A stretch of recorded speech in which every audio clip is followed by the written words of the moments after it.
नमस्कार दोस्तों, स्वागत है आपका आपके अपने यूट्यूब चैनल फतेहपुर टेक्नोलॉजी में। और हमें आपके दोस्त, आपके होस्ट, आपके अपने अरविंद सर। इस समय हम लोग यूपी डीएलएड थर्ड सेमेस्टर में मैथ सब्जेक्ट क्लास लेके चल रहे हैं। इससे पहले आपकी 2 क्लासेस हो चुकी हैं, जहां पर हम लोगों ने अनुपात की विस्तार से चर्चा की थी। अनुपात से संबंधित विस्तार से कितने प्रकार के प्रश्न आ सकते हैं, हर प्रश्न पर हम लोगों ने चर्चा की थी। अगर आप लोगों ने वह क्लास नहीं देखी है तो वीडियो के नीचे आपको डिस्क्रिप्शन बॉक्स में मैथ की प्लेलिस्ट का लिंक मिल जाएगा, जहां से आप मैथ के शुरुआत से वीडियो देख सकते हैं। चूँकि हमारे रिलेशन का नाम है अनुपात और समानुपात, तो आज की क्लास में हम लोग चर्चा करेंगे समानुपात के बारे में।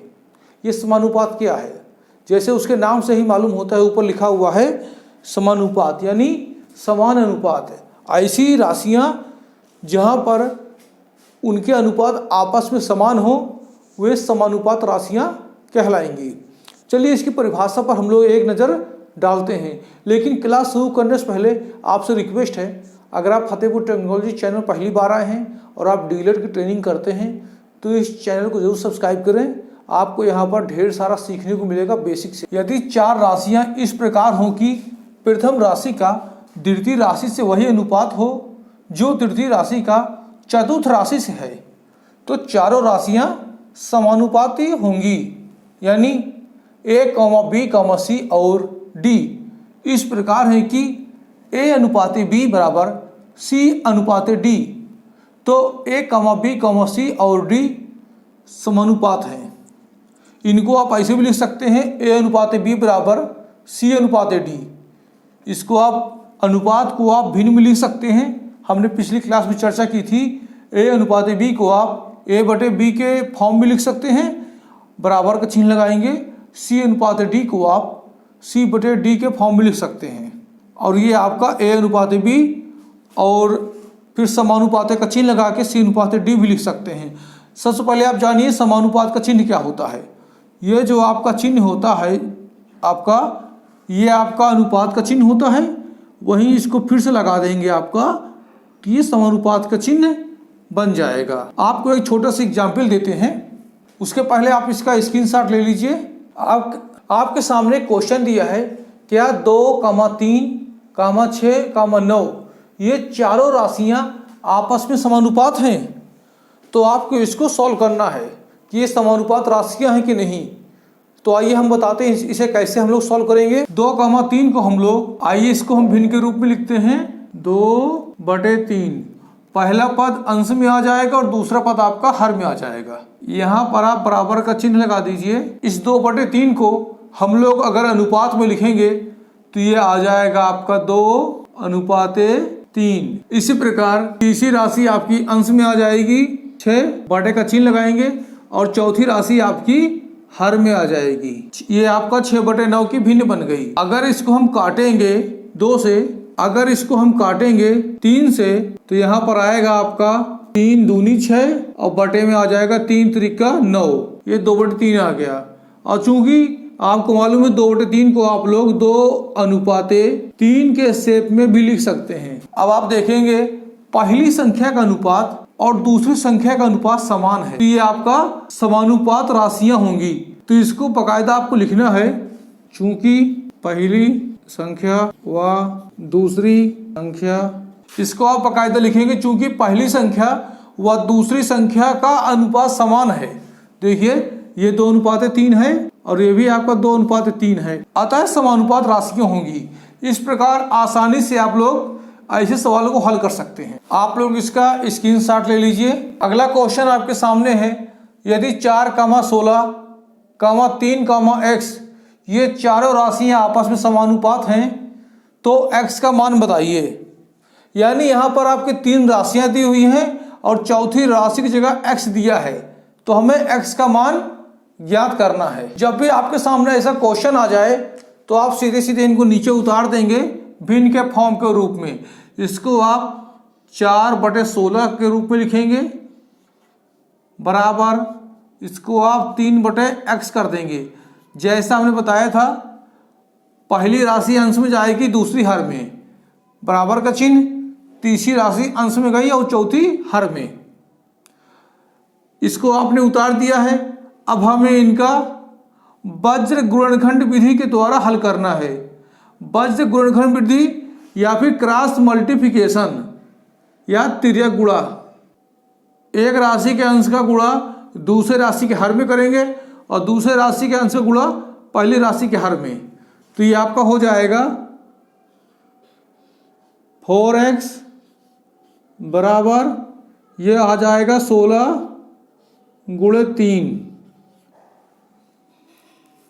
क्योंकि 4 गुणे में है आपका, इसको x रखिए, ये आ जाएगा 16 गुणे 3/4। अब देखिए 4 से आप 16 काटेंगे, 4 चौको 16 होता है, और इस 4 का गुणा 3 में करेंगे तो आ जाएगा 12। अब बाकायदा यहाँ लिखेंगे, इसको लिखेंगे अतः x का मान 12 होगा। यही आंसर। हमने क्या किया, यहाँ पर इन राशियों को हमने भिन्न के रूप में उतारा, इनका आपस में हमने तिर्यक गुणा किया, उसके बाद इनका पक्षांतर किया, इस 4 को हमने यहाँ बटे में रखा तो 16 गुणे 3/4 आ गया, और 4 का भाग 16 में दिया, ये कट गया, 4 चौको 16, और इस 4 का गुणा हमने 3 में किया तो आ गया 12। तो जब भी आपके सामने ऐसा क्वेश्चन आएगा तो ऐसे आप सॉल्व कर लेंगे। एग्जाम की दृष्टि से क्वेश्चन काफ़ी महत्वपूर्ण है, विगत वर्षों में ये कई बार पूछा गया है। दोस्तों अगर मज़ा आ रही है तो वीडियो को दबा के लाइक कीजिए और अपने अन्य दोस्तों को भी शेयर कीजिए। दोस्तों इसे कहते हैं वज्र गुणनखंड विधि। कभी भी एग्जाम में आ जाए तो आप समझेंगे, आप तिर्यक गुणा करें, क्रॉस मल्टीप्लिकेशन करें, या तो वज्र गुणनखंड विधि करें, तीनों एक ही चीज हैं। इसका आप लोग स्क्रीनशॉट ले लीजिए। दोस्तों जैसे कि आप लोग स्क्रीन में देख सकते हैं, अगला टॉपिक हमारा है अनुलोम अनुपात या फिर अनुक्रमानुपात। ये क्या होता है? ऐसा अनुपात जहाँ पर एक राशि के बढ़ने पर उसके साथ वाली दूसरी राशि भी बढ़ती है, या फिर एक राशि के मान घटने पर उसके साथ वाली दूसरी राशि का भी मान घटता है, वहाँ पर आपका अनुलोम अनुपात या अनुक्रमानुपात होता है। जैसे आइए आपको बताते हैं। मान लीजिए कोई कपड़ा आपका 10 रुपया मीटर मिलता है, 10 रुपये का 1 मीटर मिलता है, तो 20 रुपये कितना मिलेगा? आप इसका जवाब तुरंत देंगे 2 मीटर मिलेगा।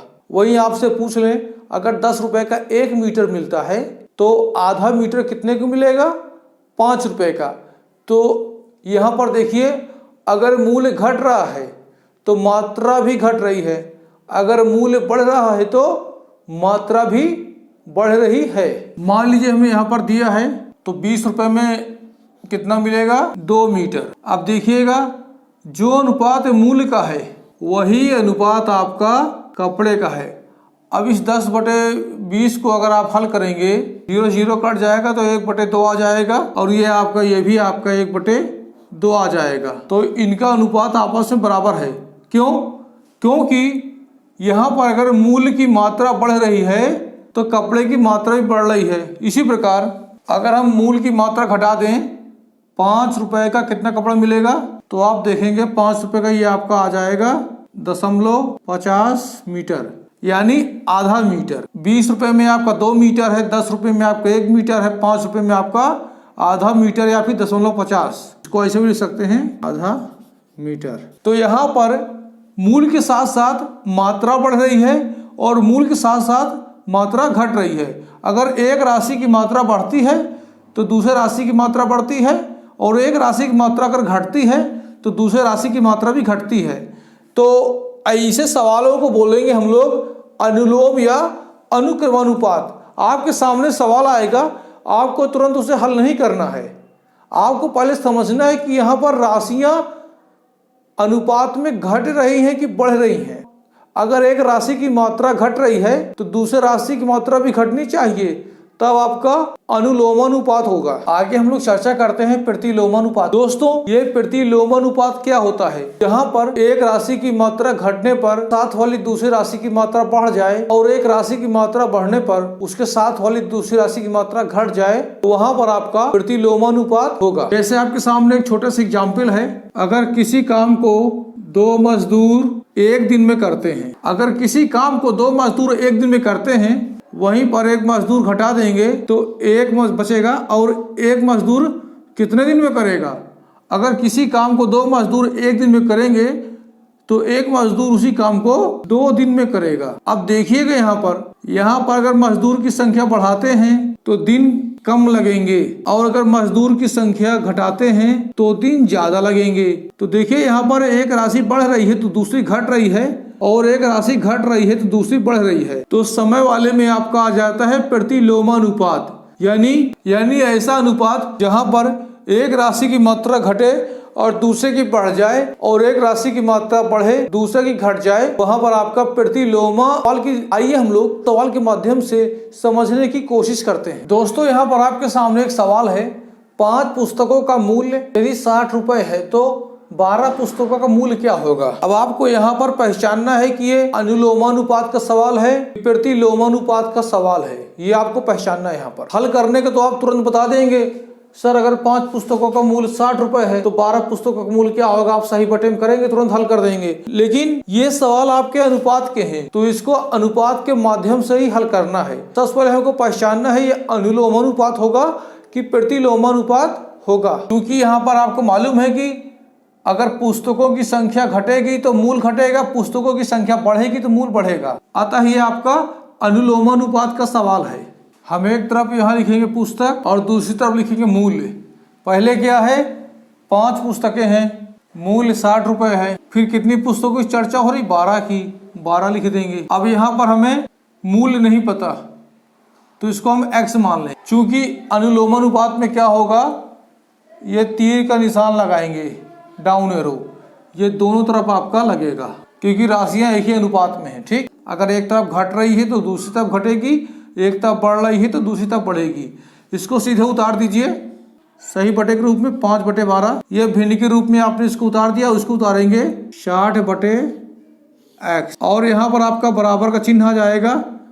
अब इनको हम वज्र गुणनखंड विधि से आपस में गुणा करेंगे या फिर तिर्यक गुणा करेंगे। ये हो जाएगा 5x बराबर ये 12 60 से गुणा हो जाएगा, 60 × 12, ये हो जाएगा आपका x।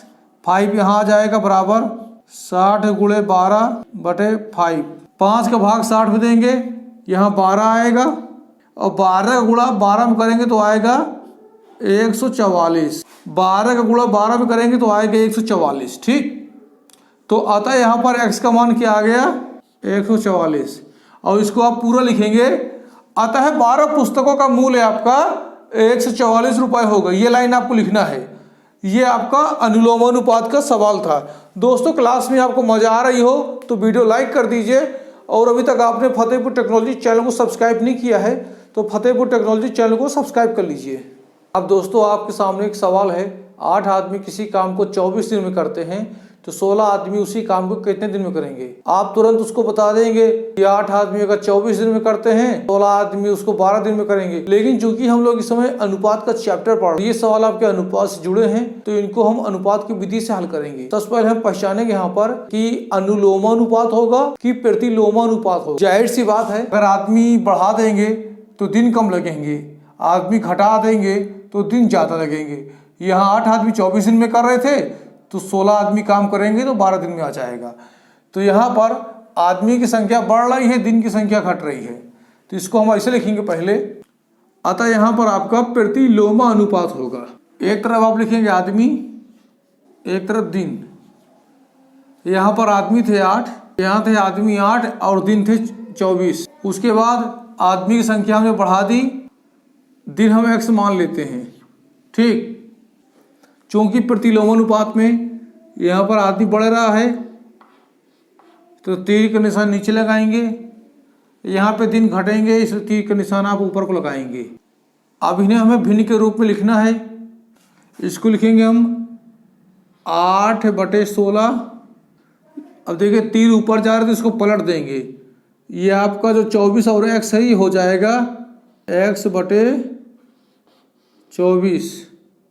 अब इनका तिर्यक गुणा करेंगे। देखिए याद रहे हमेशा प्रतिलोमानुपात में आपका चिन्ह बदल जाए। अब इनका तिर्यक गुणा करेंगे, ये हो जाएगा आपका 16x, और 8 का गुणा 24 से करेंगे तो हो जाएगा 8 × 24। उसके बाद ये ऐसे आ जाएगा x बराबर 8 गुणे 24 बटे 16। अब इनको काटेंगे, 8 एकम 8, 8 दूनी 16 और 2 का भाग 24 में देंगे तो आ जाएगा 12। तो x का मान आ जाएगा 12। तो यहाँ पर आप बता सकते हैं x का मान 12 है, तो आप लिखेंगे 16 आदमी उस काम को 12 दिन में करेंगे और ये 12 आपका आंसर है। तो देखा आपने दोस्तों, चुटकियों में आपका ये सवाल सॉल्व हो गया। अगर आपको ये विधि पसंद आ रही है तो वीडियो को दबा के लाइक कीजिए और इसको अपने अन्य दोस्तों को शेयर करें जो इस समय डीएलएड की ट्रेनिंग कर रहे हैं।